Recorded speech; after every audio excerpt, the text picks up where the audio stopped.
പുറത്ത് ഏത് വെജ് ഹോട്ടലിൽ പോയാലും ഈ ഐറ്റം ഞാൻ കഴിക്കാതെ പോരില്ല കേട്ടോ. പൂരിയും മസാലക്കറിയും. അപ്പോൾ ഇന്ന് നല്ല ബോൾ പോലെ വീർത്ത പൂരിയുടെയും നല്ല ഉരുളക്കിഴങ്ങ് മസാലക്കറിയുടെ റെസിപ്പി നോക്കിയാലോ.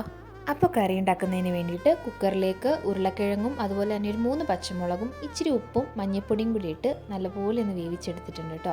അതിനുശേഷം പാത്രം വെച്ച് എണ്ണ ചൂടാകുമ്പോൾ അതിലേക്ക് കടുക്, അതുപോലെ കറിവേപ്പില, കുറച്ച് വെളുത്തുള്ളി ഇട്ടൊന്ന് മൂപ്പിച്ചെടുക്കാം.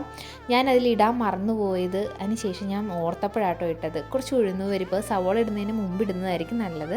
അതിനുശേഷം സവോള ഇട്ടൊന്ന് വാടി വരുമ്പോൾ നമുക്ക് വേവിച്ച് വെച്ചിരിക്കുന്ന ഉരുളക്കിഴങ്ങ് നല്ലപോലെ ഉടച്ച് അതിലേക്ക് ചേർത്ത് ആവശ്യത്തിന് വെള്ളവും കൂടി ഒഴിച്ച് നമുക്ക് ഇളക്കി കൊടുക്കാം കേട്ടോ.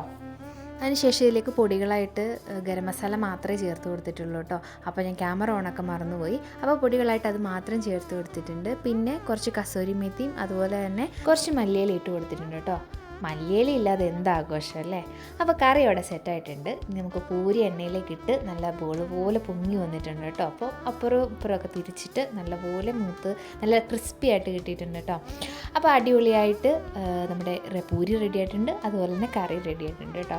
ഇത് നമ്മുടെ വീട്ടിലെല്ലാവരുടെ ഫേവറേറ്റ് ഒരു ബ്രേക്ക്ഫാസ്റ്റാണ്. വീഡിയോ ഇഷ്ടമായെങ്കിൽ ഫോളോ ചെയ്യുക, ലൈക്ക് ചെയ്യുക. ബൈ.